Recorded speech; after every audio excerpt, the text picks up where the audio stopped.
Johnny Sauter as well as Landon Castle. Here we ride along with Rick Crawford. 3 wide ahead of you. Wow, look at Rick. He's just digging. Nice job by Rick Crawford. This is Kyle's vantage point. He's all up in the middle of it. I'm trying to move here. Check it right in front of you. Kyle had a huge run and was trying to go to that high side. Here's Johnny Sauter. Extremely disappointed. Really looks like maybe a championship contender this year, as strong as he finished last season, and not going to be a great start for the year. Got all the fluid running out of the front of Landon Castle's truck. They'll have to take that back behind the wall, I suspect, Phil, and try to maybe put an oil cooler on it, radiator. You see these guys are going to desperately do whatever they have to do to get trucks repaired and back on the road. They know if we wrecked on the first lap, that might not be the last one, right? Yeah, that's David Starr right there. We didn't even realize that he had any damage, but obviously with some left side damage to that Zachary Toyota. Yeah, because he just went a lap down sitting on pit road while they're working on it. There goes the 98 truck of Landon Castle into the garage. Whether they try to repair it or just call it a night, it's too early to tell. Remember, Kyle Busch was disappointed with his qualifying effort, and this is why. Starting at the back, you can get caught up in some of the problems, and that's exactly what has happened to Kyle Busch as well as about 8 other trucks. We'll be back.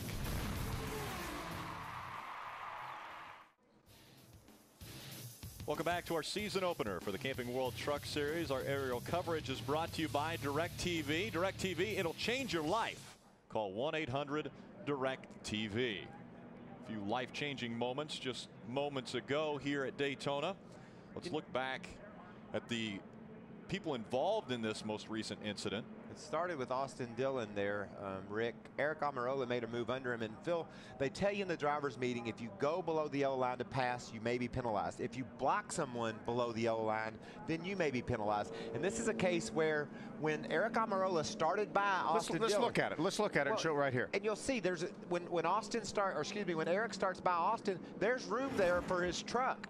Watch, he's going to make the move to the inside. Third truck in line, the 51 truck. And there's a hole there right now, Mike. Right now, and he's going to jump in it. It's there. Then Austin says, there's one under you. He starts to try to move over, and when he does, he contacts the 51, and it causes a crash. And sometimes the way these trucks go through the air, when someone pulls up beside you, it'll actually pull you towards them a little bit, and that may have been what happened to Austin, just enough to get him into the side of that 51 truck, and then he lost control. You know, that's the first time that kid has ever been in that position. I guarantee you, trucks on every side of him, front and back, and you're right, running 180 miles an hour, the air moves you around, and when Almirola went underneath him, it pulled him over toward him, or he moved over that way, and it was just more than he could handle. It was more than he expected. And that's, you know, these guys had plenty amount of practice this week, but you cannot simulate this right here. You cannot simulate so many of these trucks going at the same time and going every which way.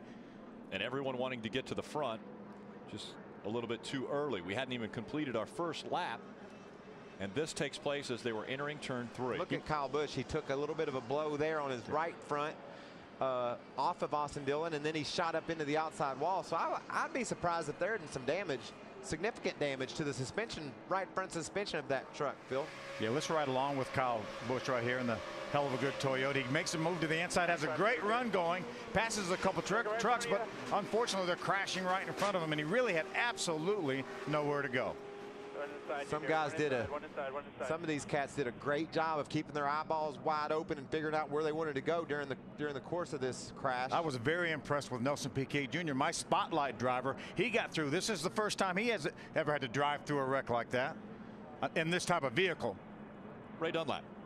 Well, guys, right after Kyle Busch left the pit area and went back to the racetrack, he said this truck is definitely not tracking correctly.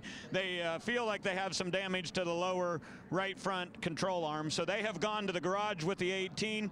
We're on our way back there here shortly to try to get you an update on all the guys coming out of the care center. Adam?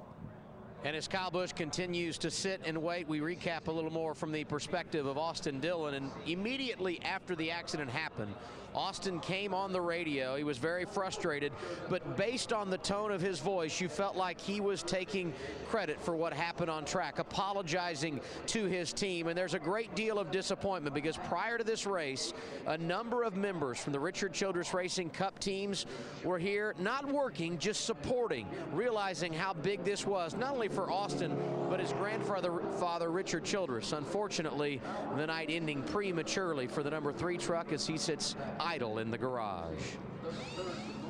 And that's got to be a lonely feeling. As Austin Dillon trying to kick off the 2010 season, his Rookie of the Year season. And now it's over in the garage. We'll be back.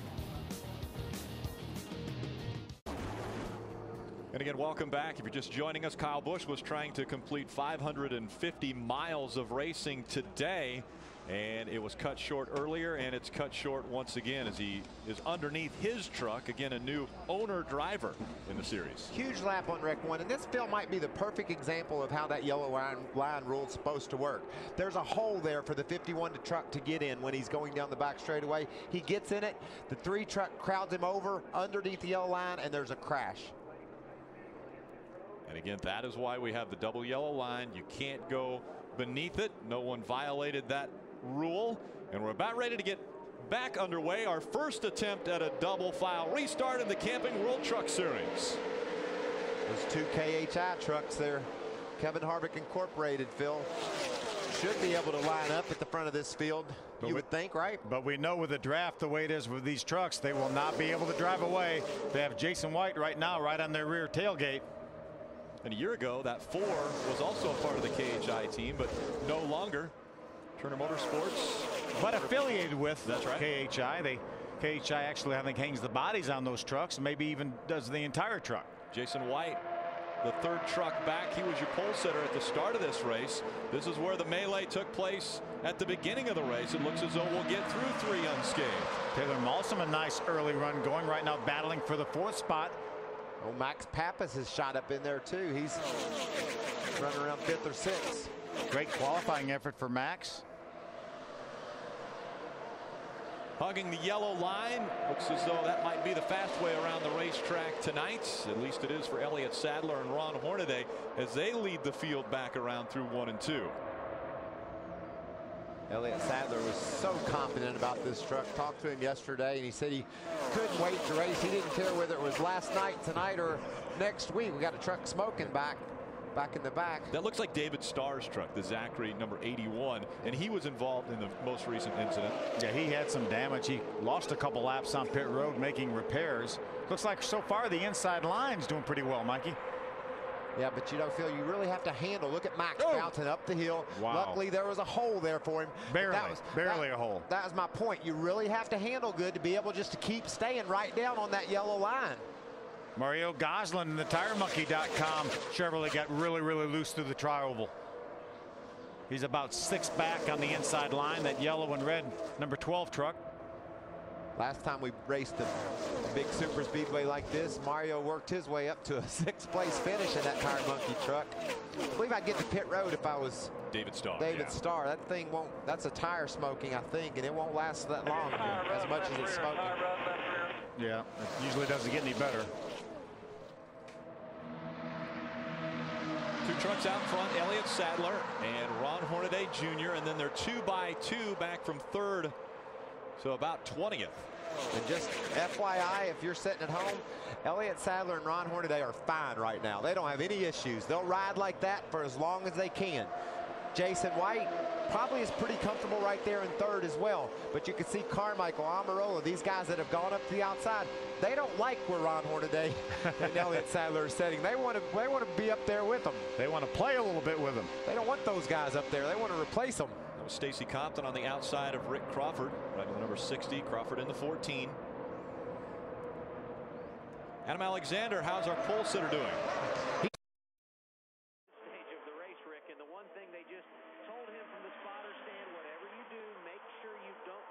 You don't leave the yellow line. The last thing we want to see happen is someone get a nose underneath of you and you go in the wrong direction. They are baby stepping him through this thing, but you got to be impressed. He wins the pole and he comes out early in this race running with the big boys.